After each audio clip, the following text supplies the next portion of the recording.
புத்தாண்டு நல்வாழ்த்துக்கள். அதாவது நம்ம தமிழர்கள் தமிழ் புத்தாண்டை தான் நம்ம வந்து விசேஷமாக கொண்டாடணும் அப்படின்ற ஒரு அமைப்பில் வந்துட்டு இந்த தமிழ் புத்தாண்டு அப்படிங்கிறது வரக்கூடிய ஏப்ரல் 14 தொடங்க இருக்குது. நம்மளுடைய தமிழர்களுடைய ஒரு பண்பாட்டில், நம்மளுடைய கணித முறைகளில், நம்மளுடைய சாஸ்திர முறைகளில் முன்னோர்கள் வகுத்து கொடுத்தது எது அப்படின்னு கேட்டிங்கன்னா சித்திரை 1 தான் நமக்கு தமிழ் புத்தாண்டு. பிறக்க போகிற தமிழ் புத்தாண்டு இந்த சித்திரை 1 அப்படிங்கிறது விஸ்வாசு வருடம். அதாவது 60 வருடங்கள் தமிழருக்கு பிரபவ விவ சுக்ல பிரமோத்துத பிரம்மோத்பத்தி ஆங்கிரச ஸ்ரீமுக பவ யுவ தாது ஈஸ்வர வெகுதானியா அப்படின்ட்டு 60 வருடங்கள் தமிழ் வருடங்கள் கொடுக்கப்பட்டிருக்கு. அதில் 39வது வருடமானது விஸ்வாசு வருடம். இந்த வருடத்தை நோக்கி தான் நம்ம அடியெடுத்து வைக்கிறோம். நம்ம தமிழர்களுடைய கலாச்சாரப்படி பல்வேறு மதங்களும் பல்வேறு இனங்களும் பல்வேறு கலாச்சாரங்களும் இருந்தாலும் இந்த உலகத்தினுடைய ஆதி கர்த்தா, ஜோதிட சாஸ்திரத்தினுடைய ஆதி கர்த்தா அப்படிங்கிறவங்க தமிழர்கள் தான். அப்படிங்கிறதுல எல்லளவு கூட மாற்றம் இல்லை அப்படிங்கிறத நீங்கள் நல்லா புரிஞ்சுக்கணும். இந்த உலகத்துக்கு சாஸ்திரத்தையும் நாள்காட்டியும் வான சாஸ்திரத்தையும் தொகுத்து கொடுத்தவங்க யாருன்னு கேட்டால் நம்ம தமிழர்கள். நம்ம தமிழ் புத்தாண்டை நம்ம மற்றவங்களுக்கு கொடுத்துட்டு மற்றவங்களுடைய கேலண்டர் எடுத்து நம்ம பயன்படுத்திக்கிட்டோம். இது மிகப்பெரிய ஒரு தவறு. இந்த இடத்துல நம்மளுடைய தமிழ் புத்தாண்டை நம்ம பின்பற்றணும்னு சொல்லி ஒரு வேண்டுகோளை நம்ம வச்சுட்டு இந்த தமிழ் புத்தாண்டு எப்படி இருக்குது அப்படிங்கிற அமைப்பையும் தமிழ் புத்தாண்டு என்ன, தமிழ் புத்தாண்டுடைய சிறப்புகளையும் நம்ம வந்து பேசுவோம். நாள் என் செய்யும் வினைதான் என் செய்யும் என்னை நாடி வந்த கோள் என் செய்யும் கொடுங்கூற்று என் செய்யும் கூரேசர் இருந்தாலும் சிலம்பும் சதங்கையும் தண்டையும் சண்முன் தோளும் கடம்பும் என் கண்முன் வந்து தோன்றினேன். அதாவது நம்மளுடைய தமிழ் கடவுள் அப்படிங்கிறவர் முருகன் தாங்க.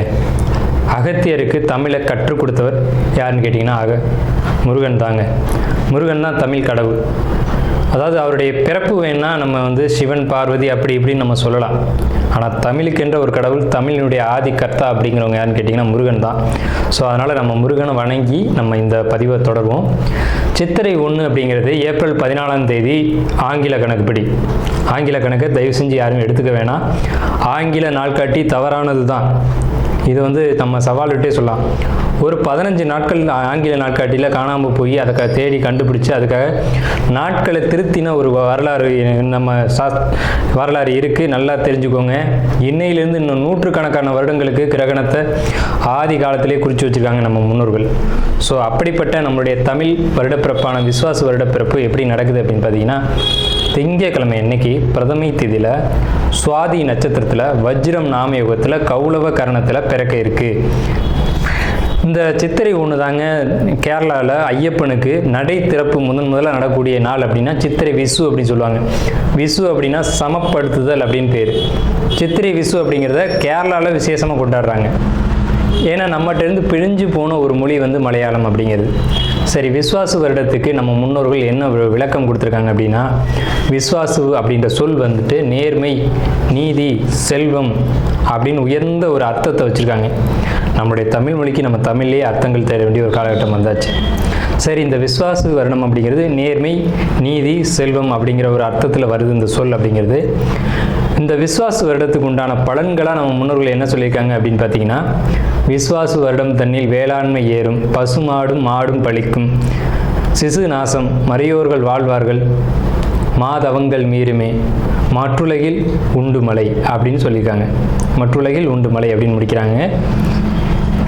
இதனுடைய அர்த்தம் என்னன்னு கேட்டிங்கன்னா, இந்த வருடம் விஸ்வாசு வருடம் அப்படிங்கிறது ஒவ்வொரு 60 வருடங்களுக்கு ஒரு முறை 39 ஆண்டாக பிறக்கக்கூடிய இந்த விஸ்வாசு வருடமானது வருகின்ற காலகட்டத்தில் எல்லாம் வேளாண்மை உயரும் அப்படின்னு சொல்லியிருக்காங்க.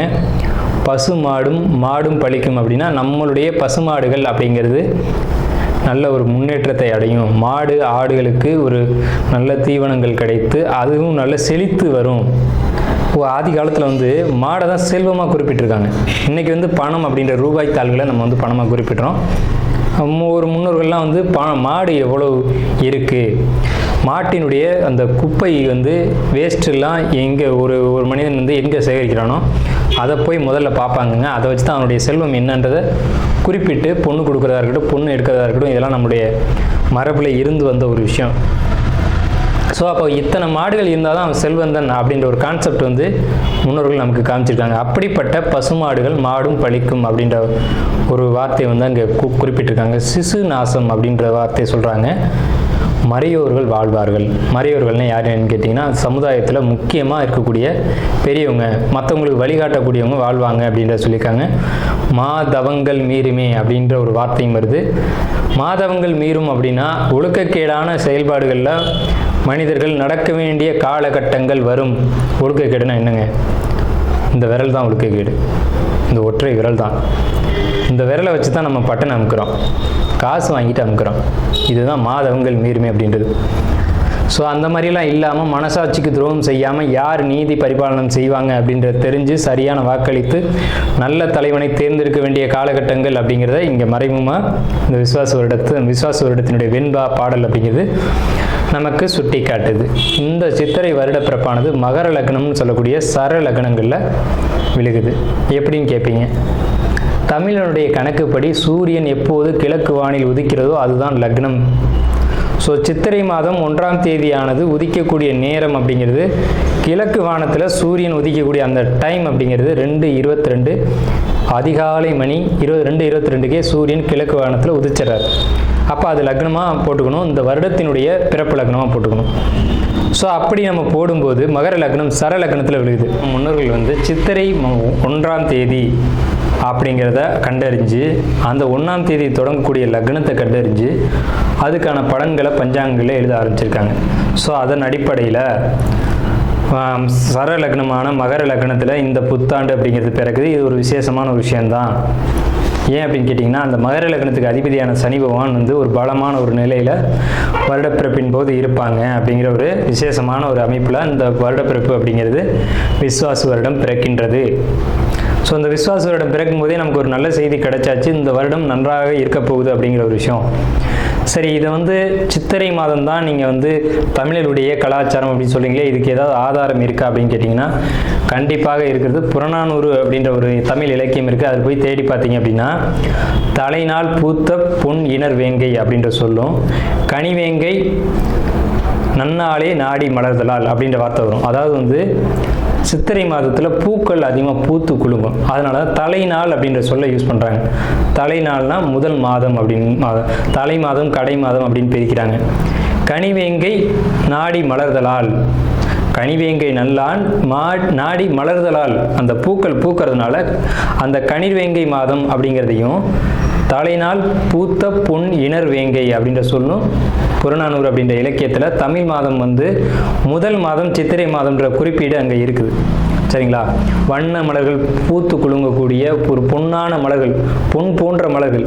இன்றைக்கும் கேரளாவில் ஒரு மஞ்சள் நிறத்தில் தங்க நிறத்தில் பூக்கக்கூடிய பூக்களை பறித்து அவங்க விசேஷத்துக்கு சித்திரை 1 அன்னைக்கு கொண்டாடுறாங்க. அவங்க தமிழ் பண்பாடை பின்பற்றுறாங்க அப்படின்றத இதை நீங்கள் தெரிஞ்சுக்கலாம். சரிங்களா? இப்போ இந்த சித்திரைக்கு அதிதேவதை யாருன்னு கேட்டிங்கன்னா மகாவிஷ்ணு. மகாவிஷ்ணு தான் காக்கக்கூடிய கடவுள் அப்படின்னு சொல்கிறாங்க. மகாவிஷ்ணு எங்கும் நிறைந்தவர் அப்படின்னு சொல்கிறாங்க. சரிங்க சார், சித்திரை மாதம் விசேஷங்களை கொண்டாடலாமா அப்படின்ற ஒரு கேள்வி வரும். 100% கொண்டாடலாம். ஏன்னு கேளுங்க. இதுக்கு உதாரணம் ராமர் தான். ராமர் பட்டாபிஷேகம் ஏற்ற மாதம் எதுன்னு கேட்டிங்கன்னா சித்திரை மாதங்க. அப்போது விலக்கப்பட்ட மாதங்கள் அல்ல, இது விசேஷத்துக்கு ஏற்றுக்கொள்ளப்பட்ட மாதம் எதுன்னு கேட்டிங்கன்னா சித்திரை மாதம்தான். பகவத்கீதையிலே ஒரு வார்த்தை வருது, ருதுக்களில் நான் வசந்த ருதுவாக இருக்கிறேன் அப்படின்னு கிருஷ்ணன் சொல்கிறார். நம்மளுடைய வாக்கியம்ல, இது பகவானுடைய சொல். அப்போ வசந்த ருது அப்படின்றது எதுன்னு கேட்டிங்கன்னா சித்திரை 1 தான் வசந்த ருதுனுடைய தொடக்கம். வசந்த காலம் அப்படிங்கிறது வெயில் காலம் அப்படின்னு தான் பேர், கோடை காலம் அப்படின்னு பேர். வசந்த காலமானது சித்திரை வைகாசி, இந்த 2 மாதத்தையும் வசந்த காலம் அப்படின்னு குறிப்பிடுறாங்க சமஸ்கிருதத்தில். அப்போ இந்த வசந்த காலம் எனக்கு பிடித்த ருது அப்படின்னு சொல்கிறாரு கிருஷ்ணர். ஸோ ராமர் பட்டாபிஷேகம் ஏற்றுக்கிட்ட நாட்கள் எது அப்படின்னு கேட்டிங்கன்னா சித்திரை மாதம். அப்போ சித்திரை மாதம் புது வீடு வாங்கலாம், புது வீடுக்கு கிரகப்பிரவேசம் பண்ணலாம், புது மனை எழுப்பலாம், மனை சம்பந்தப்பட்ட விஷயங்கள், மங்கள காரியங்கள், இது எல்லாம் உத்திர நட்சத்திரம், சிம்ம ராசி உத்திர நட்சத்திரம்.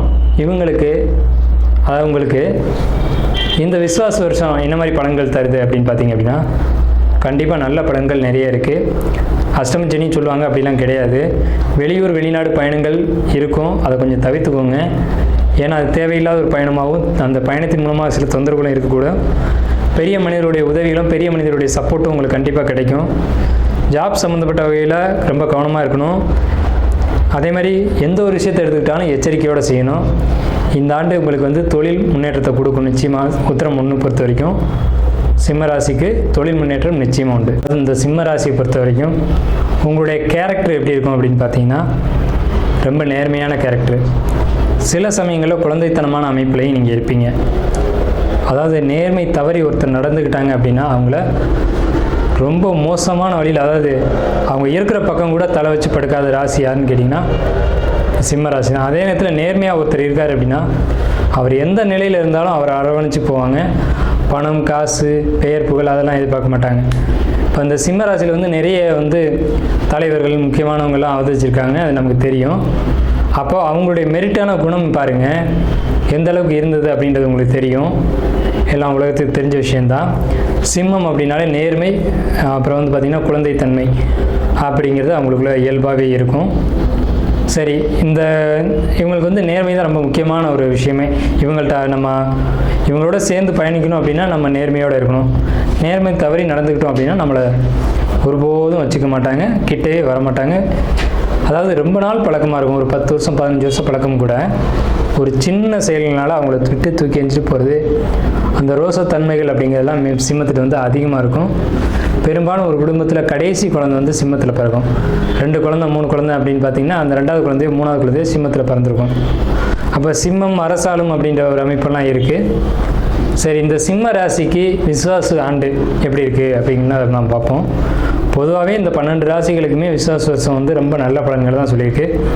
விஸ்வாசு வருடம் தண்ணில் வேளாண்மை ஏறும் அப்படின்ற மாதிரி தான் அந்த வருடம் இருக்குது. பசுமாடு ஆடும் வலிக்கும், மாதவங்கள் மீறும், மறையோர்கள் வாழ்வார்கள், மற்றுலகில் உண்டு மழை அப்படின்னு சொல்லியிருக்காங்க. ஸோ அந்த அடிப்படையில் பார்க்கும்போது இந்த ஆண்டு நல்ல செழிப்பான மழை இருக்குது, நல்ல விளைச்சல் இருக்குது. பசுமாடு ஆடு மாடுகள் நல்ல செழிக்கும்.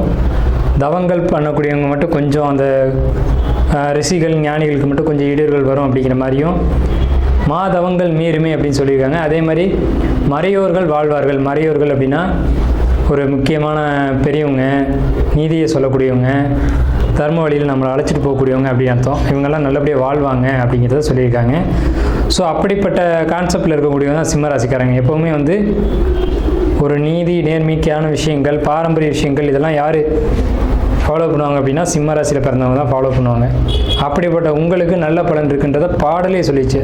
இந்த ஆண்டினுடைய அந்த 60 வருட வெண்பாலையே அதை பற்றி உங்களை பற்றி என குறிப்புகளை சொல்லியிருக்காங்க. மறையோர்கள் அப்படின்னு உங்களை மென்ஷன் பண்ணியிருக்காங்க. ஸோ மறையோர்கள் வாழ்வார்கள் அப்படின்ற கான்செப்ட் இருக்குது. ஸோ அந்த அடிப்படையில் இந்த ஆண்டு கிரக நிலைகளை ஒட்டி நம்ம பார்க்கும்போதும் கிரக நிலைகளும் உங்களுக்கு சாதகமான நிலையில் இருக்குங்க. அதான் ஒரு பெரிய பாசிட்டிவான விஷயம். உங்களுக்கு வந்து இந்த காலகட்டம் வந்து அஷ்டமச்சனி அப்படின்றதெல்லாம் சொல்லிகிட்டு இருப்பாங்க, அப்படிலாம் கிடையாது. கிரக நிலைகள் ஒட்டுமொத்தமாக பார்க்கும்போது உங்களுக்கு பாசிட்டிவான நிலையில் இருக்குது. அதாவது உங்களுக்கு இந்த ஆண்டு என்ன விஷயங்களுக்கெல்லாம் பாசிட்டிவாக இருக்குது அப்படின்னு பார்த்தீங்கன்னா, பெரிய மனிதருடைய தொடர்பு கிடைக்கும். இந்த காலகட்டத்தில் குழப்பங்கள் கொஞ்சம் அதிகரிக்க தான் செய்யும். மன அழுத்தங்கள், மனக்குழப்பங்கள், தேவையில்லாத எண்ணங்கள், சஞ்சலங்கள் இதெல்லாம் கொடுத்தாலும் கூட நண்பர்கள், மூத்தவங்க, குடும்பத்தில் பெரியவங்க இவங்கெல்லாம் சப்போர்ட் பண்ணுவாங்க. வருமானம் நல்லா இருக்குமா சார் அப்படின்னு கேட்டிங்கன்னா, ஜாப்பில் இருக்கக்கூடிய சிம்ம ராசி சிம்ம லக்னம் அல்லது கடுமையாக உழைப்பை செலுத்தக்கூடிய தொழிலில் இருக்கக்கூடிய சிம்ம ராசி சிம்ம லக்னம் நிச்சயமாக பெரிய அளவு வருமானத்தை பார்ப்பாங்க. அது மாற்றமே இல்லை. எப்படின்னு கேட்டிங்கன்னா, கடுமையான உழைப்பு இருக்கணும். மூத்தவங்க, பெரியவங்க இவங்களுடைய சப்போர்ட் வந்து பெரிய அளவில் கிடைக்கும். இப்போ சிம்ம ராசியாக இருந்தாலும் சரி, சிம்ம லக்னமாக இருந்தாலும் சரி, 2 பேருக்குமே இது பொருந்தும். பொருளாதார தடை ஏற்படுற மாதிரியான ஒரு சூழல்கள் தெரியும், உண்டு தான், இல்லைன்னு சொல்கிறதுக்கு இல்லை. ஆனால் இருந்தாலும் இந்த காலகட்டத்தில் பொருளாதார தடைகள் ஏற்பட்டாலும் நண்பர்கள் மற்றும் பெரியவங்களுடைய உதவி அப்படிங்கிறது பெரிய சப்போர்ட்டிவாக இருக்கும். தந்தை வழியில் அல்லது தந்தை மகன் வழியிலையோ தந்தை மகள் வழியிலையோ உறவுகளுக்குள்ளே கொஞ்சம் நெரிசல்கள் வரும். அரசியலில் இருக்கக்கூடியவங்க, அரசியல்வாதிகளுக்கு பொறுத்த வரைக்கும் மக்கள்கிட்ட அதிருப்தியும் எதிர்ப்பும் உங்களுக்கு உருவாகும். மாணவர்களை பொறுத்த வரைக்கும் நல்லா படிப்பாங்க அப்படின்னு தான் சொல்லணும். இருந்தாலும் இந்த ஆண்டு உங்களுக்கு படிப்பில் தேவையில்லாத ஒரு பிரேக் அப்படிங்கிறது விழுகும்.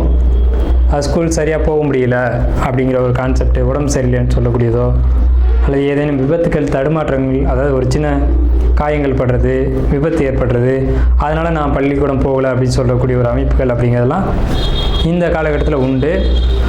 ஏதேனும் ஒரு காரணமும் காட்டி நீங்கள் வந்து பள்ளிக்கூடம் போகாமலேயோ ஸ்கூல் போகாமலேயோ தடைகளை ஏற்படுத்தக்கூடிய ஒரு அமைப்பு உண்டு. வெளியூர் வெளிநாட்டு பயணங்களுக்கான வாய்ப்புகளை கொடுக்கும். அதை முடிஞ்ச வரைக்கும் நீங்கள் தவிர்த்துக்கோங்க. அது ஒரு சிறப்பான அமைப்பு அப்படிங்கிறதுக்கு இல்லை. வெளியூர் வெளிநாடு பயணங்களை பொறுத்த வரைக்கும். ஜாப்பை பொறுத்த வரைக்கும் ஜாப்பில் இருக்கக்கூடிய சிம்ம ராசி சிம்ம லக்னக்காரங்களுக்கு நல்லா இருக்குன்னு ஏற்கனவே சொல்லிட்டோம். இருந்தாலும் பெண்களால் இடையூறுகள் ஏற்படும். நீங்கள் ஆண்களாக இருக்கும் பட்சத்தில் இன்னொரு பெண்ணால் நீங்கள் வேலை செய்யக்கூடிய இடத்துல நம்ம இவ்வளோ நாள் இருக்கமே, இவர் புதுசாக வந்து நமக்கு தொந்தரவாக இருக்காரு, நமக்கு வந்து பாஸ் கொடுக்குற மரியாதையை விட இவருக்கு அதிகமாக கொடுக்குறாங்களே, இவங்க வந்து வேலையை அதிகமாக செய்கிறாங்களே, இவங்களுக்கு ஏதாவது இடைஞ்சல்களை கொடுக்கணும் அப்படின்ற மாதிரி யாராவது ஏதேனும் தொந்தரவுகளை கொடுக்கக்கூடிய காலகட்டம் தான் இது. அதில் மாற்றுக்கிறதுக்கு இடம் இல்லை. அதை பொறுத்த வரைக்கும் நீங்கள் உங்களுடைய வேலை உண்டு, நீங்கள் உண்டு அப்படின்னு கடுமையாக உங்களுடைய பணிகளை செஞ்சுட்டு போனீங்க அப்படின்னாவே உங்களுக்கான தொழில் வேலையில் இருக்கக்கூடிய பிரச்சனைகள் அப்படிங்கிறது சரியாகும். இல்லை அவங்க வந்து அது மாதிரி பண்ணுறாங்க, எனக்கு இருக்க பிடிக்கல, நான் ஒதுங்கிக்கலான்னு நினைக்கிறேன், அந்த மாதிரியான ஒரு கான்செப்ட் அப்படிங்கிறது இந்த நேரங்களில் உங்கள் மனசுக்குள்ளே வர வேண்டாம். அதே மாதிரி தொழில் பண்ணக்கூடிய சிம்ம ராசி சிம்ம லக்னம் பொறுத்த வரைக்கும் தொழிலில் உங்களுக்கு இடமாற்றம் அப்படிங்கிறது நிச்சயமாக இருக்குது. அந்த இடமாற்றத்தை ஏற்படுத்திக்கோங்க. எப்போவுமே சிம்ம ராசி அப்படின்னாலுமே அது சிறராசின்னு பேர். ஒரு தொழிலாக இருக்கட்டும், ஒரு வீடாக இருக்கட்டும், ஒரு எந்த ஒரு இடமா இருந்தாலும் அந்த இடத்துல நிலையாக இருக்கக்கூடியவங்க யாருன்னா சிம்மம் தான். அதிகமாக வெளிநிலங்களுக்கு பயணமே போக மாட்டாங்க. இருந்த இடத்துலேருந்தே எல்லா வேலையும் செய்யணும்னு நினைப்பாங்க. ஸோ அப்படிப்பட்ட உங்களுக்கு அலைச்சல்கள் இல்லாமல் ஒரு இடத்துலேருந்து இன்னொரு இடத்துக்கு மாறுறது அப்படிங்கிறது ஒரு பிடிக்காத தன்மையாக இருக்கும். ஆனால் இந்த விஸ்வாச ஆண்டில் ஒரு இடமாற்றத்தை கொடுக்கும். அந்த இடமாற்றம் மிகப்பெரிய நன்மைகளை கொண்டு வந்து சேர்க்கும். அதுக்காகவாவது நீங்கள் இந்த இடமாற்றத்தை ஏற்படுத்திக்கிங்க. அதாவது பழைய பாடல் ஒன்று உண்டு, எங்களுக்கும் காலம் வரும், காலம் வந்தால் வாழ்வு வரும், வாழ்வு வந்தால் அனைவரையும் வாழ வைப்போமே அப்படின்ட்டு. அந்த மாதிரி உங்களுக்கு வாழ்க்கை வந்தாச்சு, நீங்களும் வாழ போகிறீங்க, அடுத்தவங்களையும் வாழ வைக்க போகிறீங்க. ஸோ செழிப்பான இந்த விசுவாச ஆண்டு அப்படிங்கிறது சிம்ம ராசிக்கு எல்லா வகையிலையும் முன்னேற்றத்தையும் ஏற்றத்தையும் தர காத்துக்கிட்டு இருக்கு. அப்படிங்கிறதுல மாற்றுக்கிறதுக்கு இடமில்ல. கவனமாக இருக்க வேண்டிய விஷயங்கள் அப்படின்றத பொறுத்த வரைக்கும் உழைக்காமல் வரக்கூடிய வருமானங்களை நீங்கள் ஒருபோதும் ஏற்றுக்காதீங்க. சிம்மம் ஒருபோதும் அதை அக்செப்டன்ஸ் பண்ணாது. அதே மாதிரி நேர்மை நீதி அப்படின்ற விஷயத்த எப்பவும் போல் கவனத்திலே இருங்க. நேர்மை நீதி தவறுனீங்க அப்படின்னா அதுக்கான தண்டனைகள் உடனடியாக கிடைக்கும். ஸோ நேர்மையான வழியில் இப்போ அரசு ஊழியராக இருப்பாங்க, ஆனால் லஞ்சம் வாங்காமல் இருப்பாங்க. அவங்க யாருன்னு பார்த்தீங்கன்னா சிம்ம ராசி சிம்ம லக்னமாக இருக்கும். ஒன்று மக நட்சத்திரம் பூர நட்சத்திரம் இவங்களாக தான் இருப்பாங்க. பெரிய உயர் அதிகாரியாக இருப்பாங்க, ஆனால் லஞ்சம் வாங்க மாட்டேன்னு சொல்லுவாங்க. அவங்களுக்கு பூரா இப்போ ஒரு செக் வரும், என்னென்னா வாங்க வேண்டிய கட்டாயத்துக்கு தள்ளப்படுவாங்க. அங்கே எப்போவுமே சிம்மம் மனசுன்னு அர்த்தம். மனசாட்சியை மீறிய ஒரு காரியத்தை செய்யாதீங்க. இதுதான் சிம்மத்துக்கு உண்டான பரிகாரம். ஸோ சிம்மத்துக்கு அஷ்டமச்சனி நடக்குது சார். ஆமாம் நடக்குது. பரிகாரம் என்ன சார்? மனசாட்சிக்கு விரோதமாக செயல்படாதீங்க. சிம்மம்ன்றது அந்த வீட்டினுடைய தன்மைகள் அப்படின்னு ஒட்டி பார்க்கும்போது அந்த வீடு ஒரு வனப்பகுதி, அந்த வீட்டில் ஒரு சிங்கம் இருக்குது. அப்போ சிங்கத்து மேலே யார் உட்காந்துருக்கா? எந்த தெய்வங்கள் உட்காந்துருக்கு? பார்வதி இருக்காங்க, காளி, பிடாரி, உக்கிரமான தெய்வங்கள். இந்த மாதிரி தெய்வங்களை பிடிச்சு நீங்கள் வழிபாடு செய்யும்போது இந்த வருடம் விஸ்வாச வருடம் உங்களுக்கு முழு யோகத்தையும் பாதிப்பு இல்லாத வாழ்க்கையும் தரும். அப்படிங்கிறதுல எல்லளவு கூட மாற்றம் இல்லை. ஸோ இந்த வகையில் பார்க்கும்போது சிம்மத்துக்கு ஏற்றம் நிறைவாக இருக்குது. பரிகாரம் சொல்லியிருக்கோம். அரசியல்வாதிகள், மாணவர்கள், பெண்கள், அப்புறம் வேலைக்கு போகக்கூடியவங்க, தொழில் பண்ணக்கூடியவங்க, மாணவர்கள், இவங்களை எல்லாத்த பற்றின கருத்துக்களை விரிவாகவும் தெளிவாகவும் சொல்லியிருக்கோம். தயவு செஞ்சு இந்த வீடியோ ஸ்கிப் பண்ணாமல் முழுமையாக பாருங்கள். அப்போ தான் நம்ம என்ன சொல்ல வரோம் அப்படின்ற கருத்து வந்து உங்களுக்கு முழுமையாக கிடைக்கும். நம்ம சேனலில் தொடர்ந்து ஜோதிடம், வாஸ்து மற்றும் பரிகாரங்கள் இது சம்மந்தப்பட்ட விஷயங்களையும் ராசி பலனையும் தொடர்ந்து கொடுத்துட்டே வரோம். தங்களுடைய பொன்னான நேரத்தை ஒதுக்கி முழுமையாக பார்க்கும்படி கேட்டுக்கிறோம். ஸோ இந்த ஒரு வீடியோ பார்த்ததுக்கு நன்றியும் வாழ்த்துக்களும்.